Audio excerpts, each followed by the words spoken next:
I like my chicken finger licking good. I like my chicken finger licking good. Nobody knows the 11 herbs and spices the Colonel uses to make his original recipe chicken, and nobody knows how to make it like this, and nobody knows how to enjoy it like I do.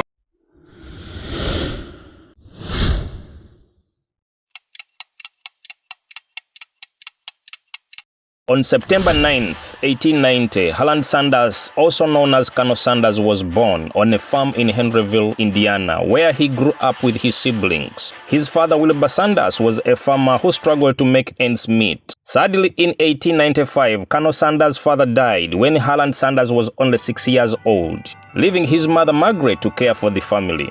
To make ends meet, Sanders' mother was forced to take on multiple jobs to provide for the family. She worked at a tomato canning factory and also worked as a seamstress, using her sewing skills to create clothing and other textiles for nearby families. While his mother was away working, Sanders had to grow up fast. Sanders and his siblings helped out by selling fruits and vegetables from their family garden.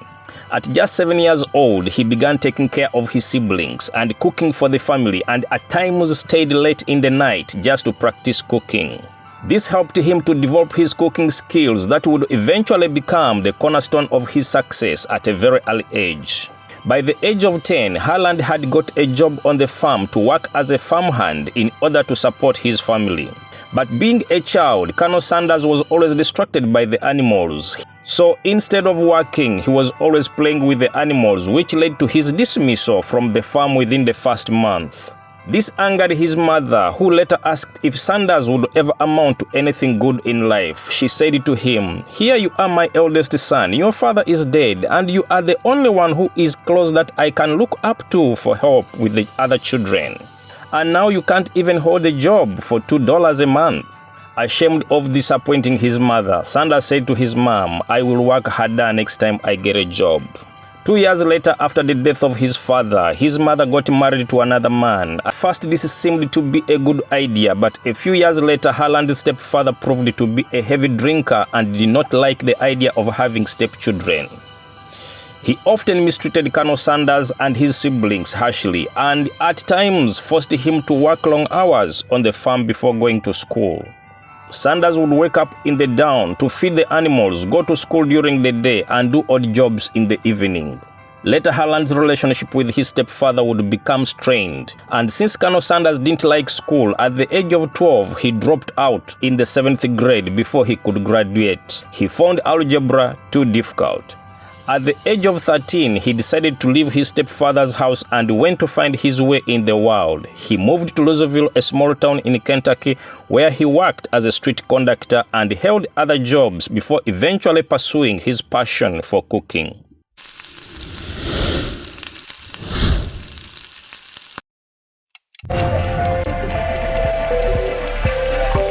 Colonel Sanders worked various jobs, including as a newspaper boy, a street conductor, a nurse, a carriage painter, a tire salesman, and as a soldier in the U.S. Army during World War I.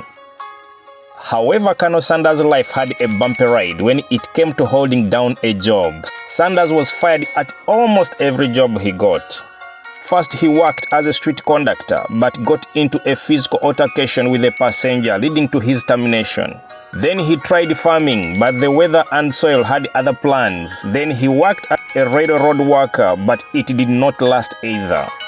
In 1906, at just 16 years old, Colonel Sanders enlisted in the U.S. Army by falsifying his age to meet the minimum age requirement of 18 at the time. He was stationed in Cuba during the Cuban Revolution, but his stay in the Army was short-lived when he was discovered to be underage. He served in the Army for 6 months only during the Cuban pacification period and achieved the rank of private. On February 22, 1907, Colonel Sanders was honorably discharged after he was discovered to be underage, marking the end of his military stint. After his military service, Sanders returned to the United States and worked various jobs, including as a ferryboat operator on River Ohio, as well as an entrepreneur. In 1909, Colonel Sanders married his longtime girlfriend, Josephine King, at the age of 18, and they had a daughter. During this period, Colonel Sanders was operating a ferryboat company. However, his business ventures failed again and he struggled to provide for his family. Sensing the need for cash, Sanders enrolled in the mid-order law course, hoping to become a lawyer. However, he dropped out of the program due to disagreement with a client he was practicing with. This made him realize that a career in law wasn't for him. Due to his fiery temper and personality, which he was known for throughout his life, but Sanders' actions did not end well with his wife Josephine. In 1932, Colonel Sanders and Josephine King lost their son. Faced with this tragic loss, they both failed to come to terms with grief and their marriage began to falter. And by 1947, they divorced after 38 years of marriage. The divorce was a difficult time for Sanders, as the wife decided to leave Sanders and go with the children to her parents' home. But Colonel Sanders was not letting it go easily. He hatched a plan to go and kidnap his own children from his wife at her parents' home. The plan was to go and hide in the nearby bushes and wait outside his father's parents' home. When the children come out to play, he would kidnap them. However, his plan did not work out as intended. When Colonel Sanders arrived at his father-in-law's house, he saw him and instead walked straight to the house. His father-in-law made him sit down and talk to both Colonel Sanders and Josephine, made them understand, and they got back together. But this did not last long. Shortly after, a few months later, they separated again.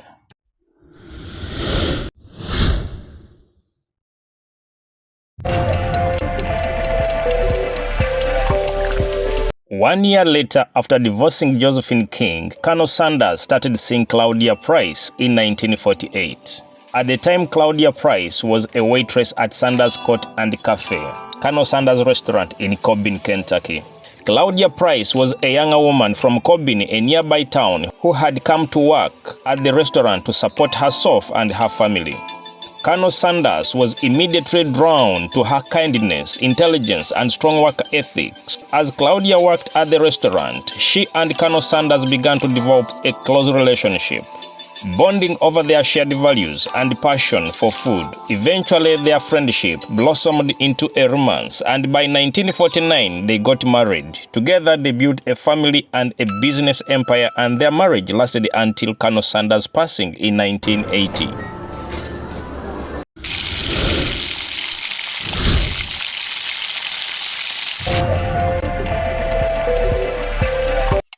At the age of 40, Colonel Sanders got a job with Shell operating a gas station in Cobbin, Kentucky.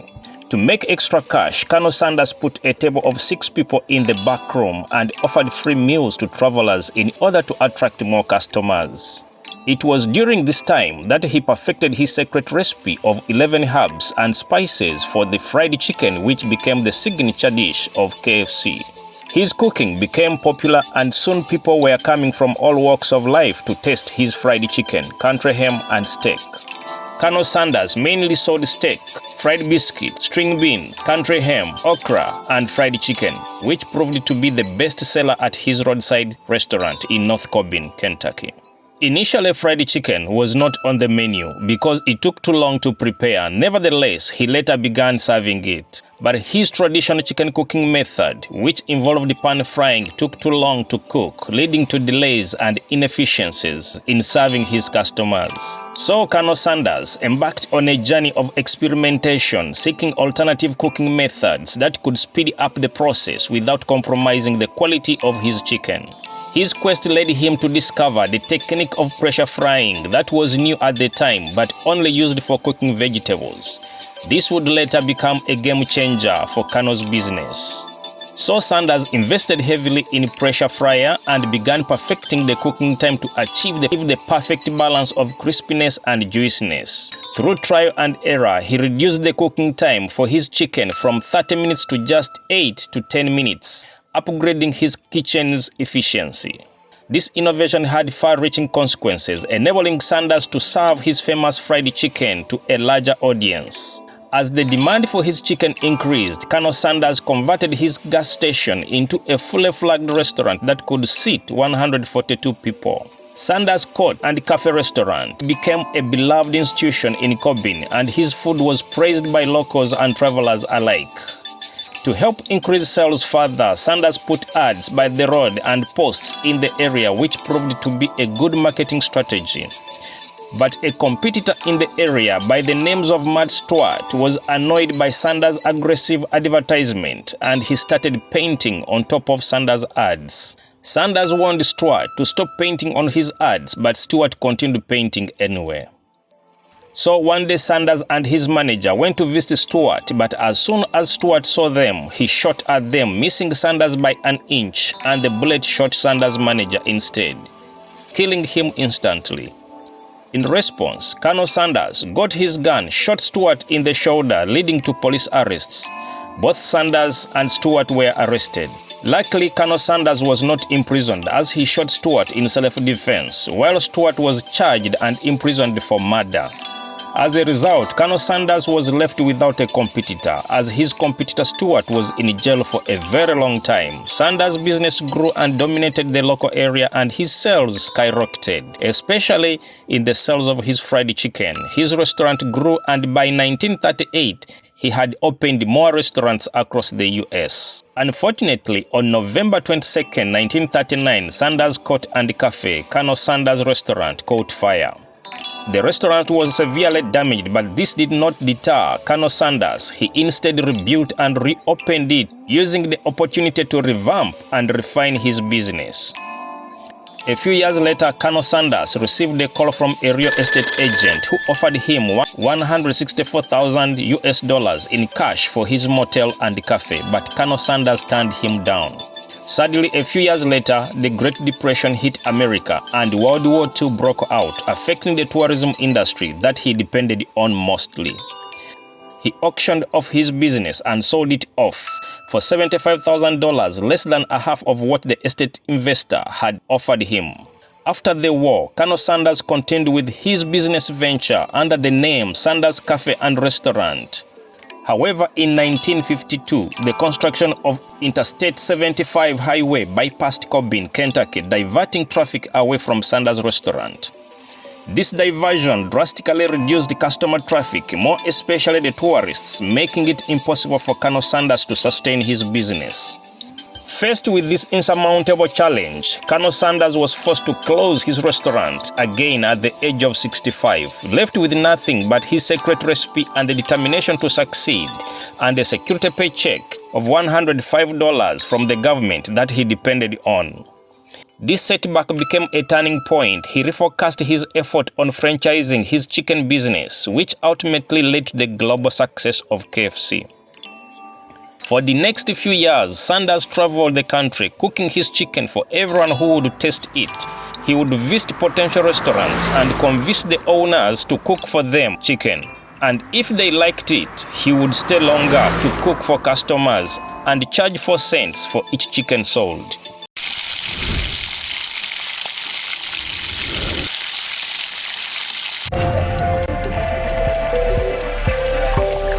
As Colonel Sanders embarked on a mission to share his secret recipe for his fried chicken with the world.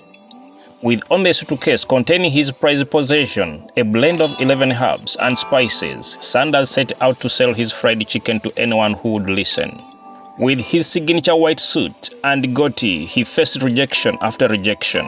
In his memo, he states he was rejected 1,009 times. Restaurants and investors alike dismissed his fried chicken as too greasy, too spicy, or too unconventional. But Sanders refused to give up. He traveled across the United States, cooking his chicken for anyone who would taste it, from restaurant owners to state governors. Colonel Sanders' persistence paid off when he finally found a willing partner in Pet Harmon, a restaurant in Utah. Harmon was already in the restaurant business. In fact, he owned a number of them. When Colonel Sanders approached Harmon to franchise his chicken business, Harmon was impressed by Colonel's chicken and agreed to become the first KFC franchisee. According to Harmon, within a year his sales had tripled, forcing Harmon to coin the phrase "finger-licking good" that became synonymous with KFC to date. Their partnership marked the beginning of a global phenomenon. As KFC expanded, Colonel Sanders continued to sell his chicken with the same zeal and passion. He became a beloved figure, known for his folk charm and dedication to quality. His image adorned KFC advertisements and packaging, making him an iconic symbol of the brand. He ensured that every KFC restaurant, regardless of location, served the same finger-licking good food, prepared using his secret recipe and cooking methods. He personally trained many franchisees, sharing his expertise and passion for quality food, fostering a sense of community and collaboration within the KFC network. His recognizable image and catchy slogans such as finger-licking good became synonymous with the brand, creating a lasting impression on customers. As early as 1935, Colonel Sanders received a honorable title of Colonel from Kentucky Governor Ruby Lafon. This title had nothing to do with him having served in the Army. It was a gesture of recognition of Sanders' outstanding contributions to the state of Kentucky and his community. Sanders' dedication to his craft and his commitment to quality had already made his Cobbin, Kentucky restaurant a beloved gathering place for locals and travelers alike. His signature fried chicken dish, cooked to perfection with a secret blend of herbs and spices, had become a staple of Kentucky cuisine. The governor's recognition acknowledged Sanders' role in promoting the state's culinary heritage. The title of Colonel also reflected Sanders' leadership and service to the community. By 1950s, Governor Lawrence Witherby recommissioned Colonel Sanders as the Kentucky Colonel, solidifying his status as a respected and esteemed member of the community. This honor not only validated Sanders' achievements, but also inspired him to continue serving his community and sharing his culinary passion with the world. He proudly wore the insignia on his signature white suit, and his likeness became synonymous with KFC's brand.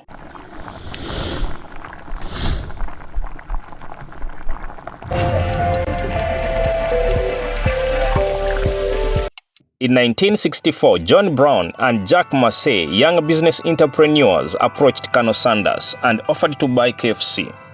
At the time, Colonel Sanders was 73 years old. It's logical that at this age, Sanders was struggling to keep up with the rapid expansion of his beloved chicken empire.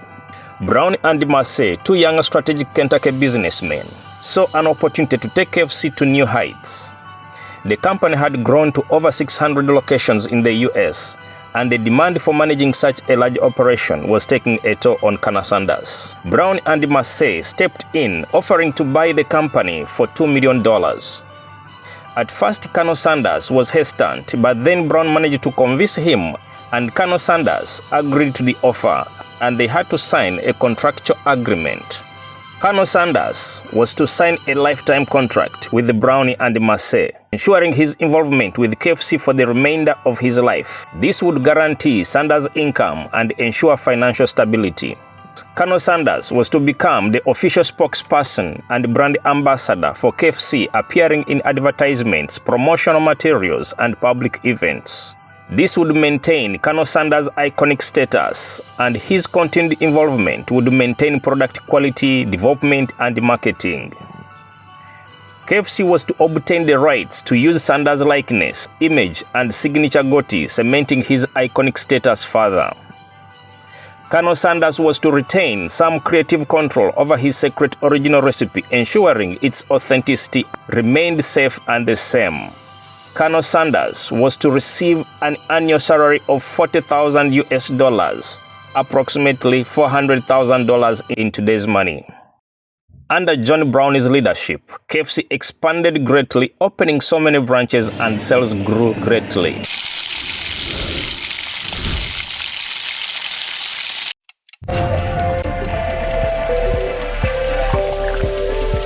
Yesterday, it was the same company that I sold for $2 million, sold for $240 million yesterday.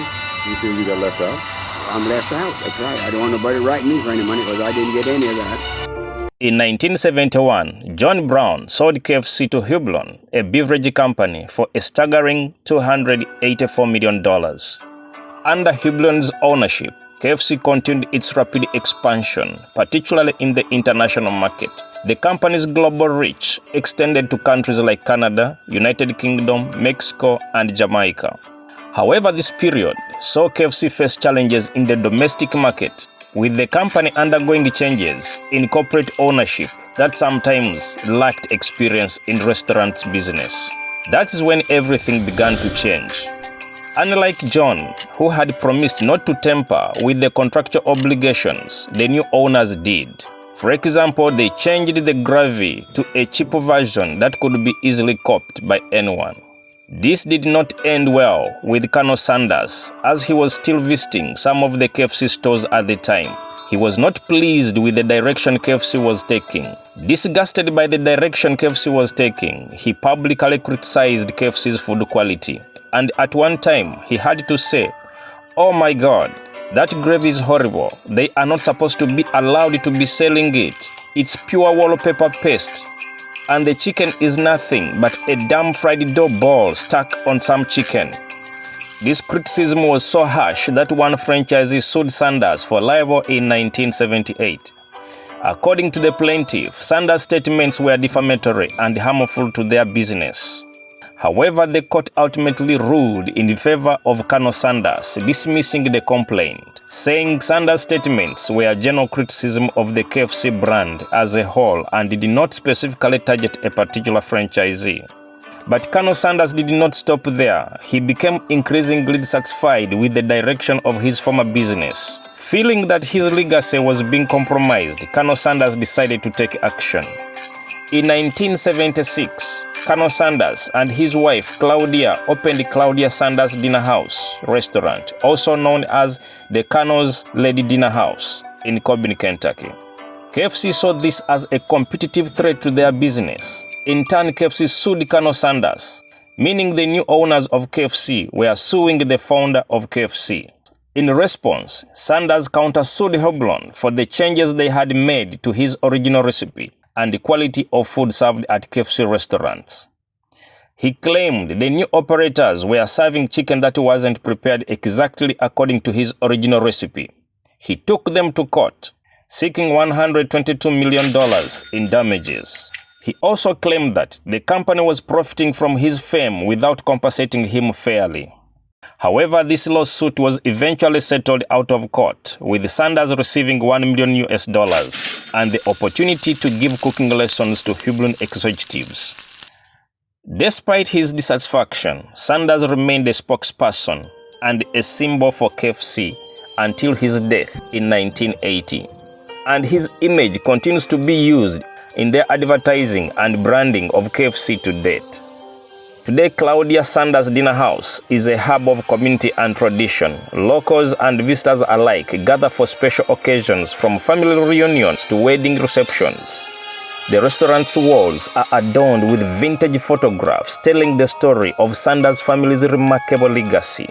The restaurant's rustic charm, complete with wooden beams and vintage decor, transports you to the bygone era.